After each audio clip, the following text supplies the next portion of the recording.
तो पता लगा पाकिस्तानी टीम मैनेजमेंट को कि रेगुलर स्पिनर की कितनी अहमियत होती है। शुक्र है कि पता लग गया होगा।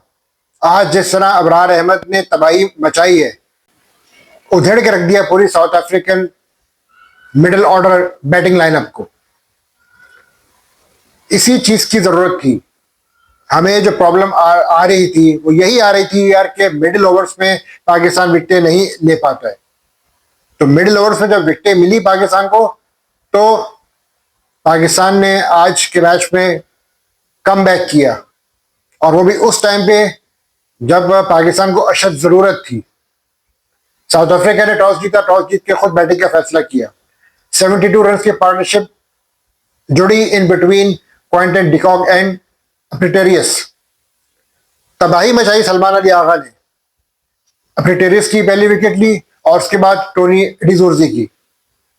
लेकिन असल तबाही मची जब क्विंटन डिकॉक आउट हुआ और उसको आउट किया मोहम्मद नवाज ने। बड़ी प्राइस विकेट थी वो, क्रूशल विकेट मैं कहूंगा। अगर क्विंटन डिकॉक आउट ना होता तो साउथ अफ्रीका बेहतर टारगेट दे सकता था। लेकिन क्विंटन डिकॉक के आउट होने के बाद प्रेशर पड़ा। उसके बाद फिर अबरार अहमद ने जो फिर बॉलिंग की है और बैक टू बैक विकेट्स ली, उसने साउथ अफ्रीका की जो ओपनिंग स्टैंड की मेहनत थी उस पर टोटली पानी फेर दिया। जबरदस्त बॉलिंग की अबरार ने। 10 ओवर में 27 रन देकर 4 विकेट हासिल की और प्लेयर ऑफ द मैच का भी अवार्ड लिए हुए।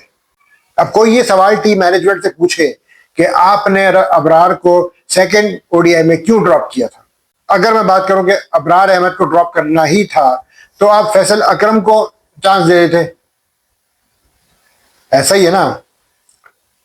नसीम शाह को ड्रॉप करके मोहम्मद वसीम जूनियर को देते मौका, बहरहाल दिया उसको, लेकिन नसीम शाह को रिप्लेस करके देते। लेकिन आज मुझे बड़ा अफसोस हुआ कि वसीम जूनियर को आज के मैच में इन्होंने ड्रॉप किया और हारिस रऊफ को लेकर आए। ऑलरेडी हारिस रऊफ को अभी T20 एशिया कप के फाइनल में जिस तरह से मार पड़ी है और जिस तरह से मैच हरवाया है उसने, उसके बाद हारिस रऊफ को आज के मैच में मौका देना समझ से बालातर था मेरे लिए। वसीम जूनियर को ड्रॉप नहीं करना चाहता। सेकंड ओडीआई में काफी बेहतर बॉलिंग की थी उसने as compared to Shaheen Shah Afridi and Naseem Shah. Naseem Shah ने घटिया तरीन बॉलिंग की, शाहीन शाह अफरीदी ने भी बेकार तरीन बॉलिंग की थी। उससे काफी कदरे बेहतर मोहम्मद वसीम जूनियर ने बॉलिंग की थी और पेस के साथ 146 की स्पीड को टच किया था मोहम्मद वसीम जूनियर ने, और आपने उसको आज थर्ड ओडीआई में ड्रॉप कर दिया, हारिस रऊफ को ले आए। मुझे टीम मैनेजमेंट की ये जो चेंजेस है बिल्कुल नहीं आती समझ, कि क्लूलेस चेंजेस होती है इनकी। वो तो अल्लाह भला करे कि आज अबरार अहमद ने और नवाज ने लाज रख ली। अगर Abrar back to back wicket ना लेता, नवाज क्रूशल मोमेंट पे विकेट ना लेता, क्विंटन डिकॉक के उसके अलावा सलमान अली आगा ने भी अच्छी बॉलिंग की, तो टॉप और ये मिडिल ऑर्डर साउथ अफ्रीका का बिल्कुल कोलैप्स हुआ। इन 3 स्पिनर से बेहतरीन बॉलिंग का मुजाहरा किया। ऑल्दो साइम अयूब ने भी अच्छी बॉलिंग की, लेकिन उससे विकेट नहीं मिल सकी। बहरहाल स्पिनर से हमारे प्रेशर डाला, और अबरार ने जो आज बॉलिंग की है वो अपनी मिसाल आप है और मुद्दा तो याद रखी जाएगी। इसी तरह से अबरार अहमद अगर बॉलिंग करता रहे तो आने वाले वक्तों में नंबर 1 बॉलर कहलाएगा। अभी भी still a long way to go. मैं अगर कहूँ कि साउथ अफ्रीका B या C टीम के खिलाफ सीरीज जीती है, लेकिन हमने सीरीज तो जीती है ना। जो लोग बकवास करते हैं जी कि साउथ अफ्रीका की C टीम है, D टीम है या F टीम है, जो भी टीम है, तो भाई हमने तो नहीं कहा था ना साउथ अफ्रीका से अभी B C D E F team भेज दो।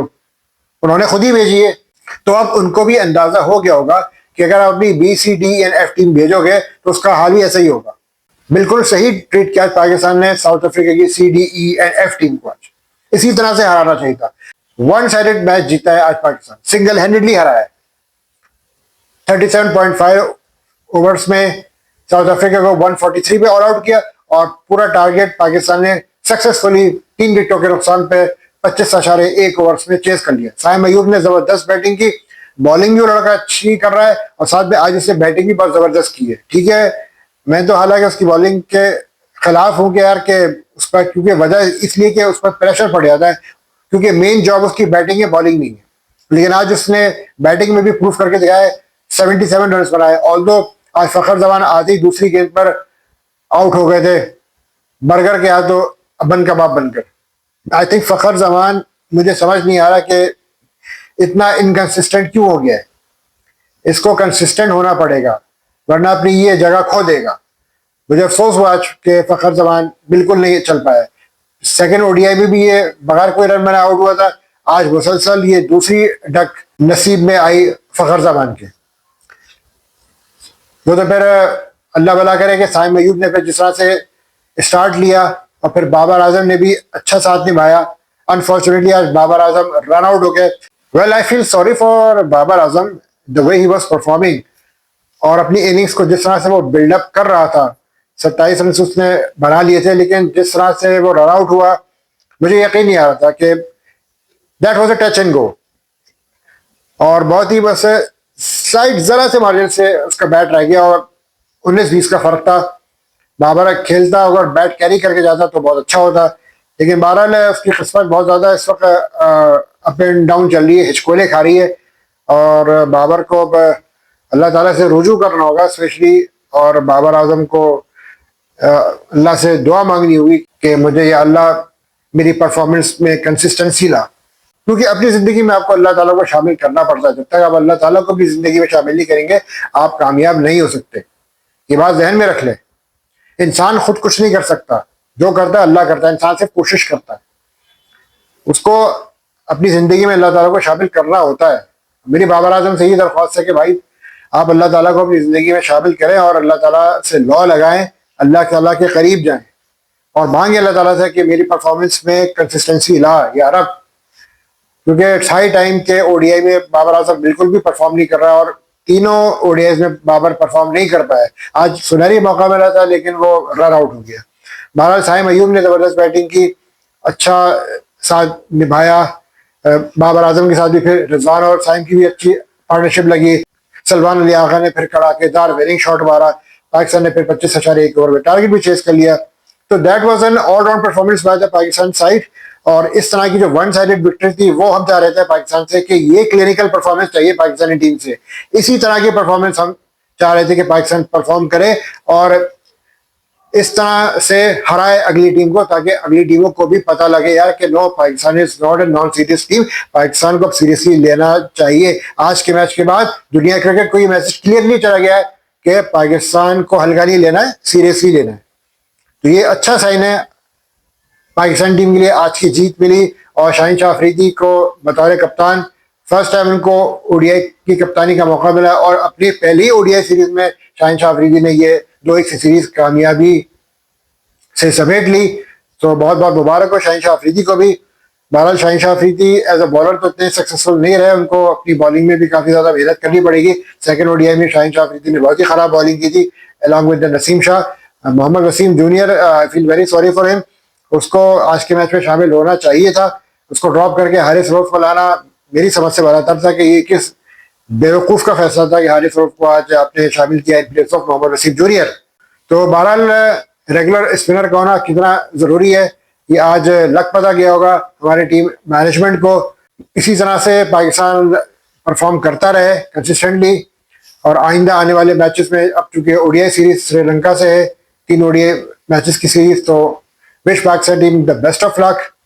और इट वाज वंस अगेन मैं कहूँगा कि क्लिनिकल परफॉर्मेंस थी, फ्लॉलेस तरीके से खेला, प्रेशर में नहीं आए। क्योंकि जिस तरह से साउथ अफ्रीका ने स्टार्ट लिया था लग रहा था कि साउथ अफ्रीका 300+ करेगा, लेकिन फिर बॉलर से बड़ा शानदार कमबैक किया। 25वें ओवर से लेके 29वें ओवर तक साउथ अफ्रीका की टीम की 4 विकेटें गिरी और यही वो पीरियड था जिसमें साउथ अफ्रीका कोलैप्स हुआ और फिर उस कोलैप्स से वापस नहीं आ सका। तो जो मिडिल ओवर में जो हम कह रहे थे यार कि स्पिनर का विकेट लेना कितना जरूरी होता है, ये आज अबरार अहमद ने वो प्रूफ करके दिखा दिया। क्योंकि अबरार बहुत अरसे से एक आधी विकेट ले रहा था, प्रेशर नहीं डाल रहा था, एक से ज्यादा विकेट नहीं ले पा रहा था, लेकिन आज के मैच से अबरार अहमद को बहुत ज्यादा कॉन्फिडेंस मिला होगा। और यही परफॉर्मेंस अबरार अहमद से हम सब एक्सपेक्ट कर रहे थे कि अबरार एक ही 3, 4, 5 विकेटें ले, मोर देन 1 विकेट ले, ताकि अगली टीम पर प्रेशर पड़े। और आज अबरार ने जो कमाल किया along with Mohammad Nawaz and Salman Ali Agha in spin, वो एक अपनी मिसाल आप है। इसी तरह से उम्मीद करते हैं हम कि पाकिस्तान आइंदा आने वाले मैचेस में परफॉर्म करेगा। आज की जीत का हम सब जश्न मनाते हैं और एंजॉय करते हैं। खुशियां जो आती हैं उसे एंजॉय करना चाहिए, हम सबको भी एंजॉय करना चाहिए। मजा किरकिरा नहीं करना चाहिए कि साउथ अफ्रीका की सी टीम से जीत गए या कोई ये प्लेयर नहीं थे वो नहीं थे। अबे भाई ठीक है यार, हमने तो नहीं कहा था साउथ अफ्रीका से कि अपनी BCDE टीम या F टीम भेज दो, उन्होंने भेजी ना, हमने तो नहीं कहा था। आप जो भी भेजे भाई असर आंखों पर, लेकिन जो भी प्लेइंग 11 सिलेक्ट होती है उसे सोच समझ के ही सिलेक्ट किया जाता है। साउथ अफ्रीका की क्रिकेट टीम आई थी, कोई वॉलीबॉल टीम नहीं आई थी। ये सारे क्रिकेटर्स ही हैं जो वहां पे अपने डोमेस्टिक लेवल पे बेहतरीन परफॉर्म करते आए हैं। उनके अंदर कोई ऐसी सलाहियत थी जिसकी बदौलत उनको टीम में शामिल किया गया। ऐसे कोई मुंह उठाकर क्रिकेट टीम में नहीं आ जाता है। नेशनल टीम की अगर मैं बात करूं तो जगह से ये उधर से उठकर आ गया, तो उनमें कोई ना कोई ऐसी बात होती है। इसी तरह से टीम में जो है वो जब जीत मिलती है तो कॉन्फिडेंस आता है और फिर ये कि आइंदा आने वाले मैचेस में वो असरअंदाज भी होता है।